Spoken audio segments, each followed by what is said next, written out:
Hello students, so I welcome you once again to the online lectures of design of steel structures through JCE Connect. So we were discussing about the plastic analysis in steel structures and how it is important to study the plastic analysis. So in the last or the previous classes, I have solved the different types of problems for shape factor calculation. Okay. So shape factor is just going to the today's session. I'll just want to recall the last class or the previous classes discussion. So we will discuss about the shape factor S is equal to ZP by ZE. We will discuss about the shape factor, that is ZP by ZE. Okay, and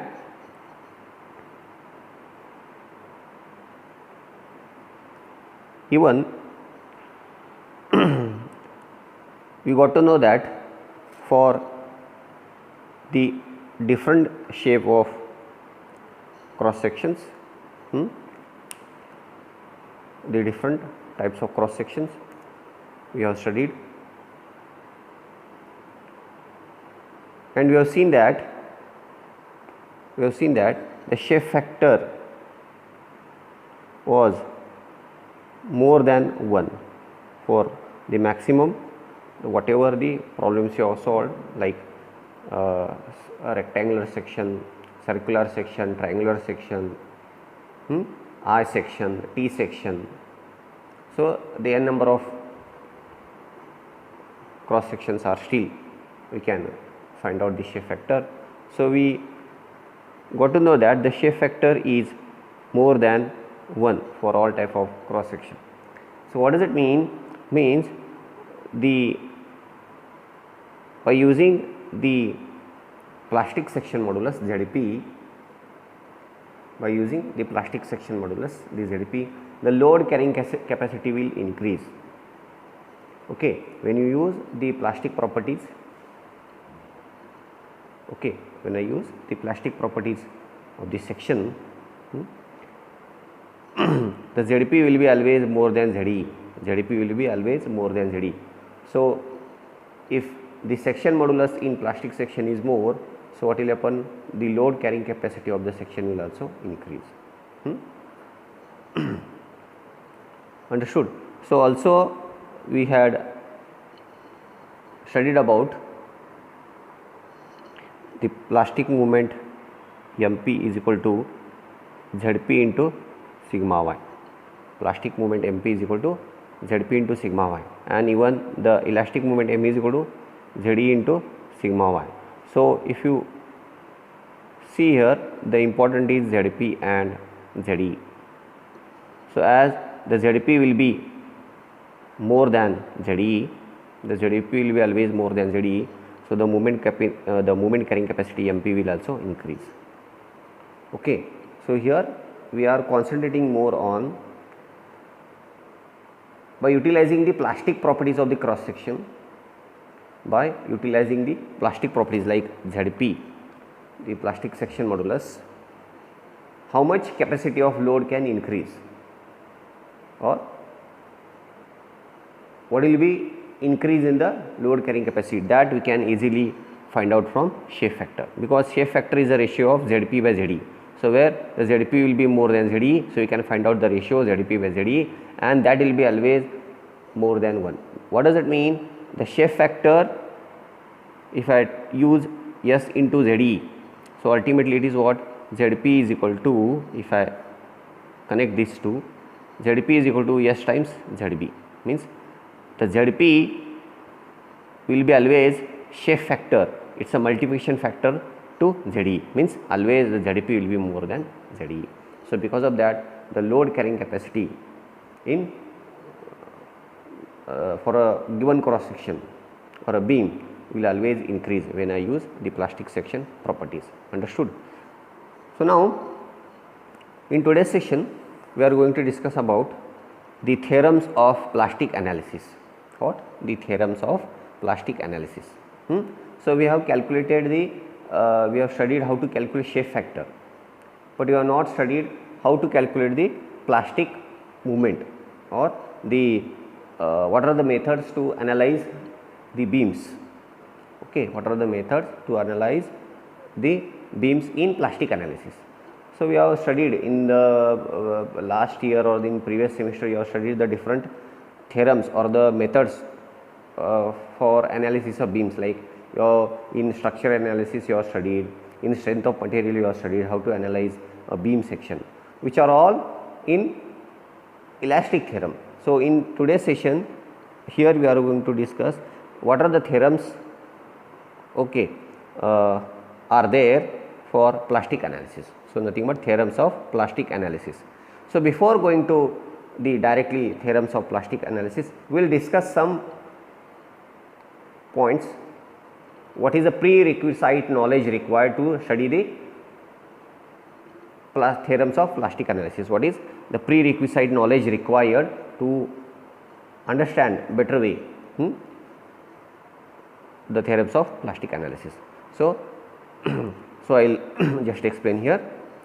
It is very difficult to probable that the body will not reach ultimate state during the lifespan. The member is designed by assumption that the internal stresses does not cross yield stress, but if exceeds that and reaches ultimate stress, then mechanism will form. So what this says, so whenever we design any section, okay, whenever we design any section, so we design by assuming some stress, okay, by assuming its internal resistance, it can take the load up to that level, okay, a beam or a cross section can bear a load up to that level, which is with respect to factor of safety. The load will be always with respect to factor of safety, but it is very difficult to probable that the body will not reach ultimate state. So when we design any structure to carry the ultimate load with factor of safety, okay, by assuming that it can take the load up to that extent, up to the ultimate state. But sometimes we assume that in the lifespan that much load will coming on the structure is not possible by assuming, but again it is very difficult to probable that the body will not reach the ultimate state. It is very difficult to probable that the body will not reach the ultimate state during the lifespan. Throughout its lifespan, the body or the load will not reach the ultimate state. The member is designed by assumption that the internal stresses does not cross yield stress. So we assume that the stresses will reach only up to yield stress,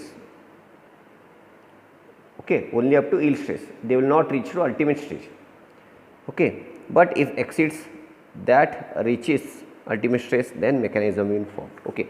So for example, I will take example of the stress strain graph.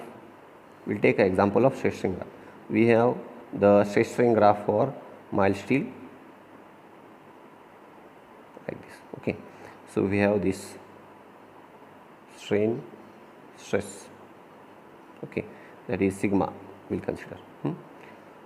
Suppose we have one beam here, okay, which is loaded axially like this, and this again with respect to this, the stress strain graph is with respect to this, okay. So we are going to apply the force or load gradually. So what will happen when the load is applied gradually, the body will behave, or first the body will try to resist the load, the external load, whatever the external load P. The body will try to resist the external load based on the internal resistance, based on its internal resistance or internal power. Understood? Again, if you still go on increasing the load, what will happen? The body is behaving, the body will start behaving by providing its internal resistance. It will start behaving, and at some extent it will reach the some level, because here from this point, that is point O to point B, O to B, okay, or O to A, if you see the behavior, it is totally linear. There is no change of a behavior from 0 to O to A. We are applying the load, the body is behaving. Up to A, there is no change in the behavior. Still we are gradually increasing the load. We are increasing the load again. So beyond point A, there is a change in behavior. So up to this point, the body was in elastic stage or elastic zone. The body was in elastic zone, and with respect to that, we call this as yield point.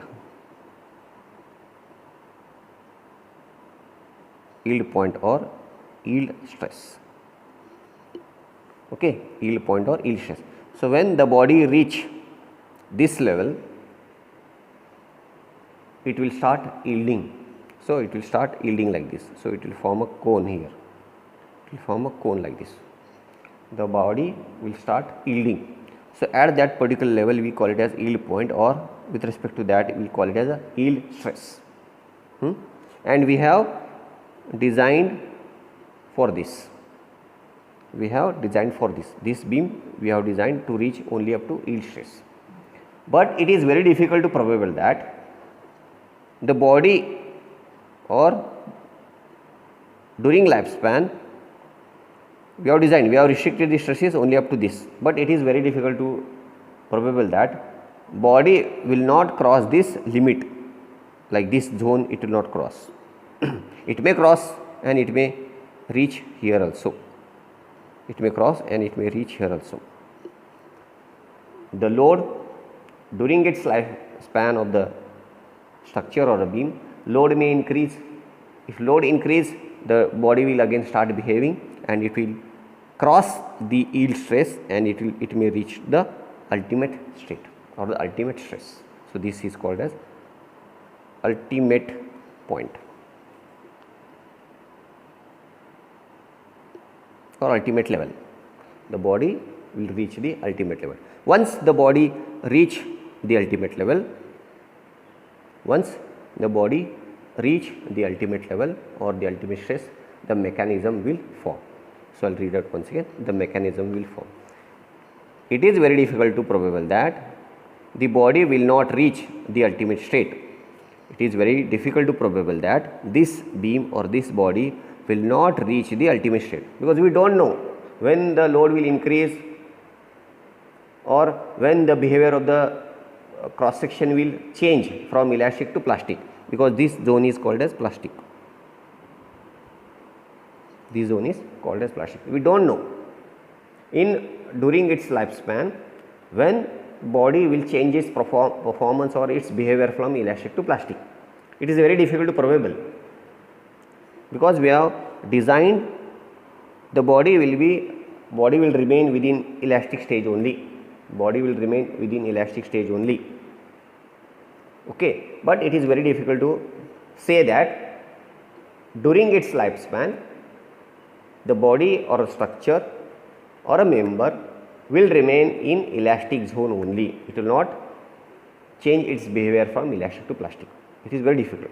So that's why we have to study if body changes its behavior from elastic to plastic, what care we have to take. care we have to take. Okay. Ultimate state during the lifespan. The member is designed by assumption that the internal stresses does not cross yield stress. Oh, what? The member is designed by assuming that the internal stresses, whatever the internal resistance is there, that will not cross the yield point. That will not cross the yield point. Okay. Does not cross the yield stress. But if exceeds that and reach ultimate stress, then mechanism will form. If exceeds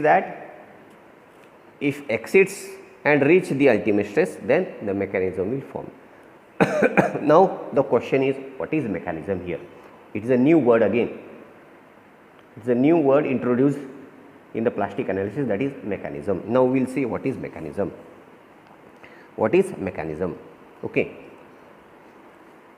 So if a body subjected to any applied load, it will offer resistance to external load.